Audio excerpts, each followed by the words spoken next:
अस्सलाम वालेकुम।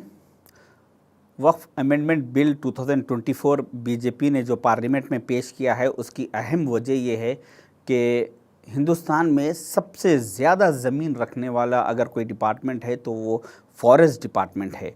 उसके बाद दूसरे नंबर पर रेलवे डिपार्टमेंट है जिसके पास सबसे ज़्यादा ज़मीन है, और उसके बाद तीसरे नंबर पर सेंट्रल गवर्नमेंट का जो डिफेंस है उनके पास है, और चौथे नंबर पर हिंदुस्तान में सबसे ज़्यादा ज़मीन है तो वो वक्फ बोर्ड के पास है।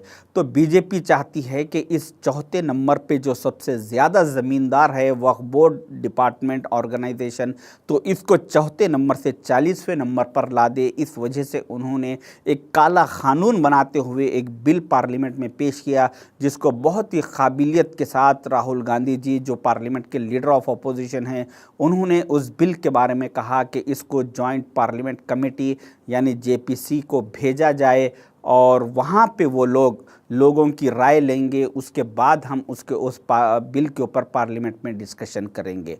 तो जैसे ही इस बिल को राहुल गांधी जी के कहने पर जेपीसी को भेजा गया, तो वहाँ पर मुस्लिम ऑर्गेनाइजेशन जैसे कि मुस्लिम पर्सनल लॉ बोर्ड है और जमीयतुल उलमा है और कई ऐसे मुस्लिम ऑर्गेनाइजेशंस जेपीसी से रुजू हुए और उन्होंने इस बिल को अपोज़ किया। और अपोज़ करने के बाद मुस्लिम पर्सनल लॉ बोर्ड ने कहा, एक मेल आईडी उन्होंने तैयार की, एक स्कैनर तैयार किया, जिस स्कैनर को हमें चाहिए कि स्कैन करके अगर हम मुस्लिम पर्सनल लॉ बोर्ड को मेल करेंगे तो वो कितने करोड्स ऑफ मेल उनको रिसीव हुए, वो मेल्स वो बताएंगे कि देखो इतने करोड्स ऑफ लोग इस बिल को अपोज कर रहे हैं। वो मेल्स जेपीसी को बताया जाएगा, और उसके बाद वो एतराज़ात को देखते हुए वो लोग पार्लियामेंट में इसको बोलेंगे कि इतने करोड्स ऑफ लोग इसके ख़िलाफ़ है, लिहाजा इस बिल को रोक दिया जाए, ख़त्म कर दिया जाए।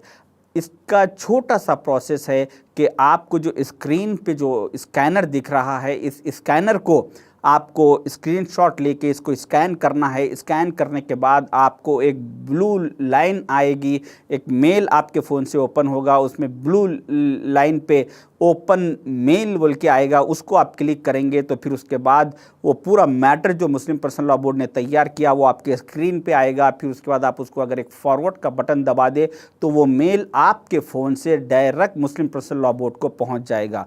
उससे फ़ायदा ये होगा कि करोड्स ऑफ मेल अगर आएंगे तो वो मेल्स के डिटेल्स मुस्लिम पर्सनल लॉ बोर्ड जेपीसी को यानी जॉइंट पार्लियामेंट कमेटी को बताकर इस बिल को रोकने में कामयाबी हासिल कर सकते हैं।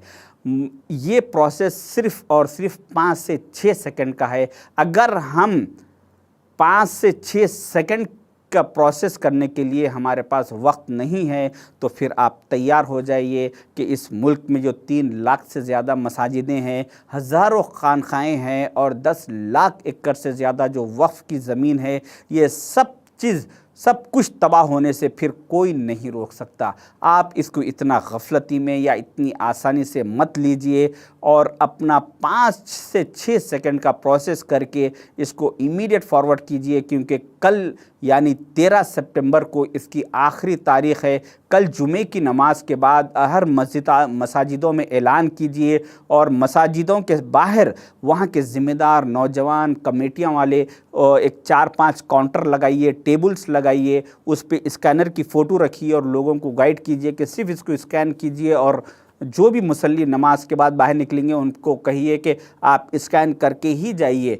तो वो लोग स्कैन करके मेल करके जाएंगे, तो इससे करोड्स ऑफ लोगों का अगर जाएगा तो इससे बहुत बड़ा फ़ायदा होगा। वरना अल्लाह ताला का भी निज़ाम है कि वो गाफिलों की मदद नहीं करता। अगर आपके पास 5 सेकंड का वक्त नहीं है तो फिर आप सूरह अर्राद की में अल्लाह ताला सूरह नंबर 13 और आयत नंबर 11 में अल्लाह ताला फरमाते हैं कि मैं उस कौम को नहीं बदलता जो ख़ुद अपने आप को नहीं बदलना चाहती।